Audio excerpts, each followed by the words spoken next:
Muy buenas noches y bendiciones para toda la familia Chávez.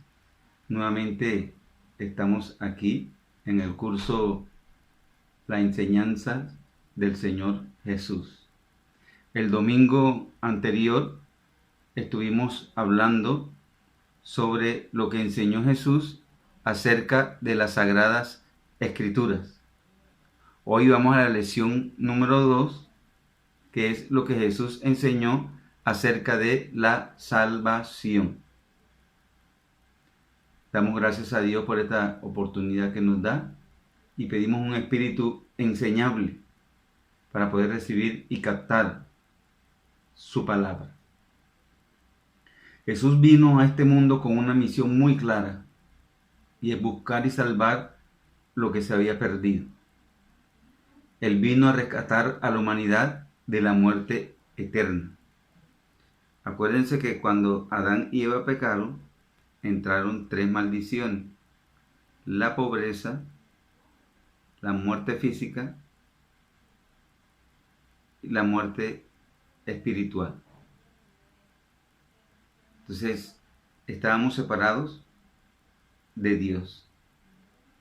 En su nacimiento, el ángel le había dicho a José: vas a tener un varón y llamará su nombre Jesús, que significa él salvará a su pueblo de sus pecados. También recordemos que cuando fue a presentar José y María a Jesús en el templo, allí en el templo había un hombre llamado Simeón. Y cuando vio al bebé dijo: ahora, Señor, puedes despedir a tu siervo en paz de esta tierra, porque mis ojos han visto tu salvación. El pueblo de Israel por muchísimos años estaban esperando ese Mesías, el Salvador. Entonces nosotros tenemos que comprender que la gran misión de Jesús aquí en la tierra fue y es salvarnos de nuestros pecados. En Romanos 5:12 dice la Biblia que todos somos pecadores. Y en Romanos 6:23 dice que la paga del pecado es la muerte eterna. ¿Esto qué quiere decir? Que nuestro destino final para todo ser humano es morir separado de Dios. Sin embargo, Jesús intervino para que tuviésemos una segunda oportunidad. Él se dispuso a morir en nuestro lugar, a pagar la deuda que teníamos con el Padre.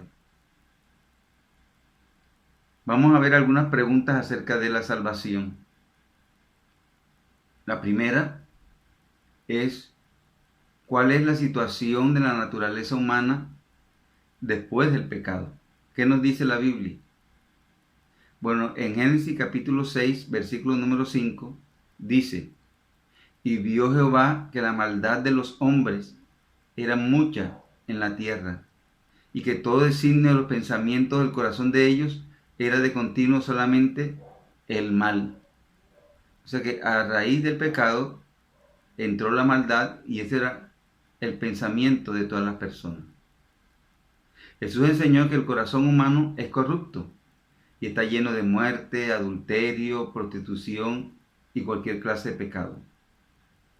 El pecado estableció una separación entre el hombre y su creador. Hay un gran abismo, pero para vencer ese abismo, Jesús tenía que venir a este mundo y transformarse en ese eslabón que une a Dios con el hombre. Así que nosotros podemos ver de que el hombre está separado de Dios. La segunda pregunta que quiero contestar es: ¿qué plan estableció Dios para salvar al ser humano de la muerte eterna? Ya que a raíz del pecado entró la muerte eterna. ¿Qué dice Juan 3:16? Bueno, dice la siguiente manera: porque de tal manera amó Dios al mundo, que ha dado a su Hijo unigénito, para que todo aquel que en él cree no se pierda, mas tenga vida eterna.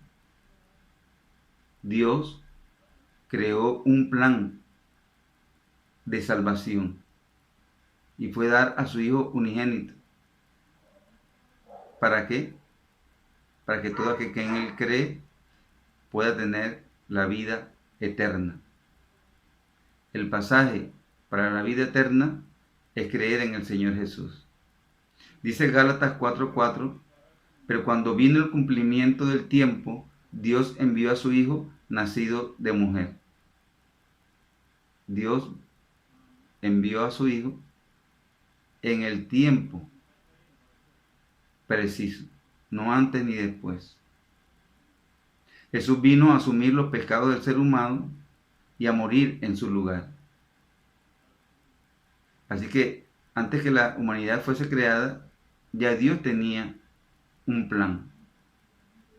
Por eso la Biblia enseña que Jesús es el Cordero de Dios que quita el pecado del mundo. Entonces tenemos que estar claritos en esto. El hombre está separado de Dios, pero la única condición que Dios puso para acercarnos es creer que Jesucristo es el Hijo de Dios y murió por nuestros pecados. La tercera pregunta sería, ¿cómo definió Jesús su misión aquí en la tierra? Bueno, Juan capítulo 12, versículo 47, dice, al que oye mis palabras y no las guarda, yo no le juzgo, porque no he venido a juzgar al mundo, sino a salvar al mundo. Jesús estaba claro también en su misión aquí en la tierra.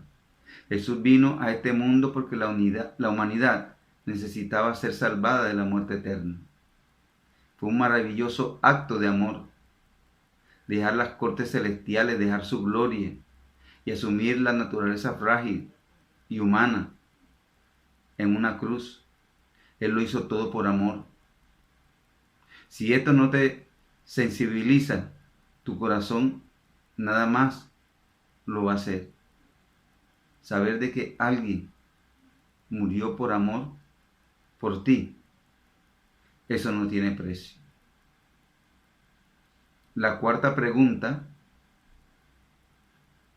que quiero responder en esta noche es, ¿qué hizo Jesús por nosotros en la cruz? Ya entonces hemos aprendido que estamos separados de Dios, de que Dios envía a su Hijo, que Jesús sabía que su misión era salvarnos. Ahora, ¿qué hizo Jesús por nosotros en la cruz? Juan capítulo 10, versículo 15 dice, así como el Padre me conoce y yo conozco al Padre y pongo mi vida por las ovejas. Jesús vino a poner su vida por nosotros. ¿Para qué? Para cancelar la deuda que teníamos con Dios. Por eso Romanos capítulo 5, versículo 1 dice que nosotros hemos sido justificados delante de Dios por medio de la sangre de Cristo. Nuestra salvación no depende de nuestra santificación, sino de la justificación. No depende de lo que nosotros hacemos, sino de lo que Dios hizo por nosotros. La misma eternidad será insuficiente para agradecer a Jesús todo lo que Él hizo por nosotros. Que Él asumió nuestra culpa y tuvo que morir nuestra muerte. Eso impresiona mucho más el hecho de saber que Jesús lo hizo igual, aunque sabía que muchos no aceptarían su sacrificio. Porque no todos aceptaron que Jesús era el Mesías. ¿Cuántas personas viven hoy como si no existiese la historia de la cruz? ¿Han pensado ustedes en esto? De que hay personas que no valoran lo que Jesús hizo en la cruz. Saber de que en Cristo tenemos una profunda unión con Dios.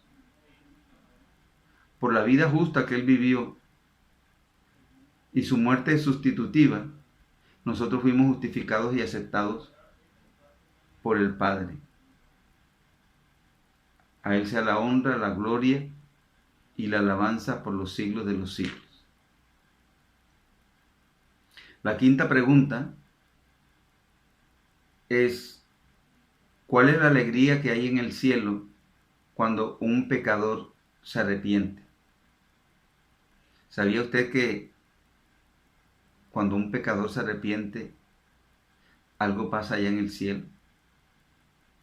Bueno, Lucas capítulo 15, versículos 4 al 7, dice, os digo que habrá más gozo en el cielo por un pecador que se arrepiente que por 99 justos que no necesitan de arrepentimiento. O sea, algo estremece las paredes del cielo. ¿Y sabes qué es? El pecador que se arrepiente. El pecador que reconoce que es pecador, que reconoce que Cristo murió en la cruz y que reconoce el señorío y el poderío de la sangre de Cristo derramada en la cruz del Calvario. Con Jesús la historia siempre tiene un final feliz. Incluso sin hacer ningún esfuerzo, la oveja que estaba desesperada, balando, llegó el buen pastor y salvó a la oveja. Esta parábola de la oveja perdida nos enseña que Jesús siempre viene a rescatarnos. Podemos estar en nuestra desesperación, pero cuando clamamos socorro, Jesús siempre vendrá a nuestro encuentro. Curará nuestras heridas, nos colocará sobre sus hombros y nos llevará a su casa. Eso es lo que hace Jesús. Otra enseñanza de la parábola es que hay fiesta en el cielo cuando un hijo o una hija vuelve al hogar.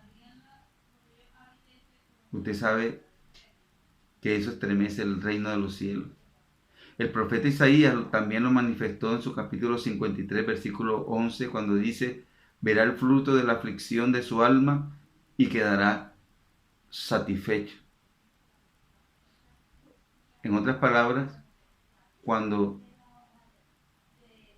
nosotros llegamos a los pies de Cristo, que llegamos atribulados, acongojados, con problemas, enfermos, pero cuando nosotros llegamos y reconocemos lo que Jesús hizo en la cruz, hay fiesta en los cielos.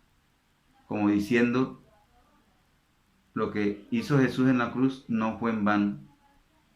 Por un pecador que se arrepienta, ya hay fiesta. La sexta pregunta que quiero contestar es, ¿la salvación depende de nosotros? ¿La salvación depende de nuestras obras? Bueno, la Biblia es clara, precisa, concisa. Y dice en Efesios capítulo 2, versículos 8 y 9, por gracia somos salvos por medio de la fe, y esto no de nosotros, pues es don de Dios, no por obras, para que nadie se gloríe. Entonces, recapitulando, el hombre estaba separado de Dios. Dios pone un plan de salvación, y es que su Hijo venga a esta tierra a morir en la cruz, y la sangre que Él derrame nos limpia de todo pecado. Jesús derrama su sangre por nosotros. ¿Eso qué quiere decir? Que nosotros no tenemos que hacer nada. No tenemos que pagar ninguna manda. ¿Por qué? Porque ya Cristo lo hizo en la cruz. Y yo no tengo que hacer algo que me cause dolor.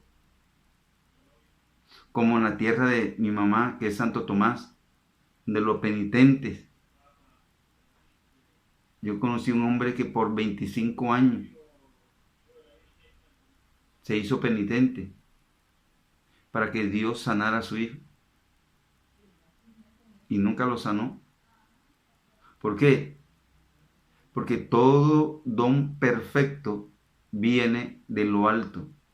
La salvación, la sanidad, la prosperidad.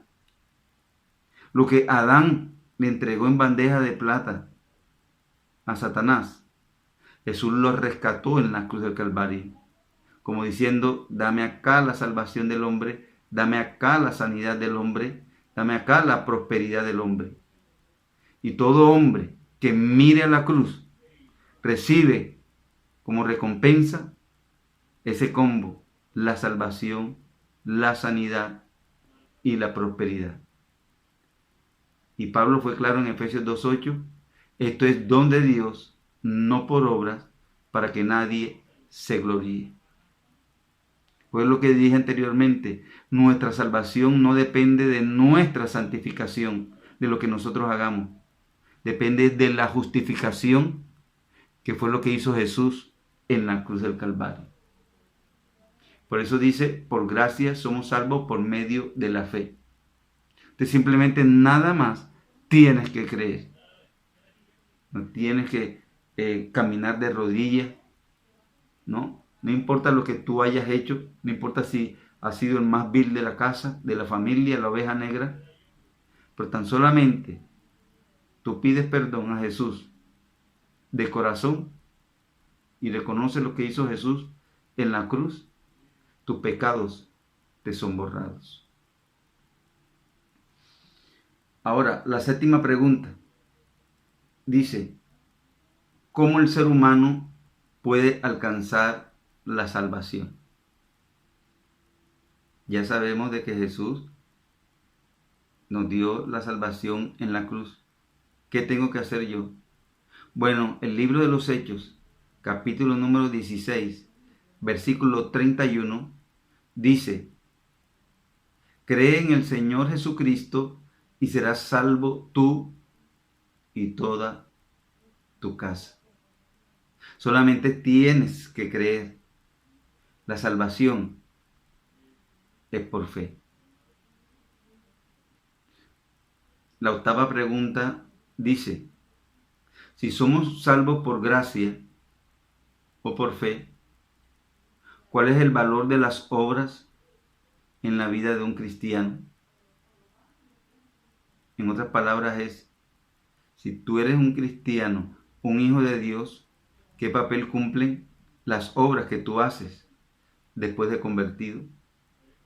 Bueno, Efesios capítulo 2, versículo 10 dice, y Santiago 2:17 también dice, porque somos hechura suya, creados en Cristo Jesús para buenas obras, las cuales Dios preparó de antemano para que anduviésemos en ellas. Hay dos errores muy comunes. El primero es creer que nuestras obras pueden contribuir de alguna manera para nuestra salvación. La Biblia dice que aquel que quiere volverse santo por sus propias obras está intentando algo imposible. Y el error opuesto, pero no menos peligroso, es pensar que creer en Cristo nos deja exento de observar la ley de Dios y las exigencias de la palabra de Dios. Somos salvos por la gracia de Dios, pero los que no están en Cristo, ellos sí van a ser juzgados por sus obras. Nosotros vamos a ser juzgados por fe. O sea, estamos en el tiempo, lo estudiamos el año pasado, el tiempo de la gracia, donde Dios abrió ese paréntesis para que el hombre se vuelva a Dios. Ya después que nosotros tenemos a Cristo, entonces ahí sí va a tomar papel el valor de las obras. Si yo entonces soy cristiano, tengo que hacer buenas obras. Si alguien necesita un pan y yo tengo, yo lo puedo dar. Si alguien tiene una necesidad y yo la puedo resolver, ahí entra el papel de las obras en el cristiano. Un cristiano no puede ser egoísta. Un cristiano no puede ser envidioso. Si soy cristiano, si tengo a Cristo en mi corazón, entonces tengo que vivir como un cristiano. Conclusión de la lección de hoy. Antes que el ser humano pecase, Dios había establecido un plan para rescatarnos. ¿Por qué? Porque Él es omnisciente. Jesús vendría al mundo a morir en nuestro lugar. Somos salvos exclusivamente por la gracia de Jesús. Cuando un pecador por la fe acepta a Cristo como su Salvador personal, la justicia de Cristo, o sea, lo que nos venía a nosotros, es imputada y sustituye su vida de pecado. El resultado de que Cristo habite en el corazón es la práctica de buenas obras, como el fruto del Espíritu Santo.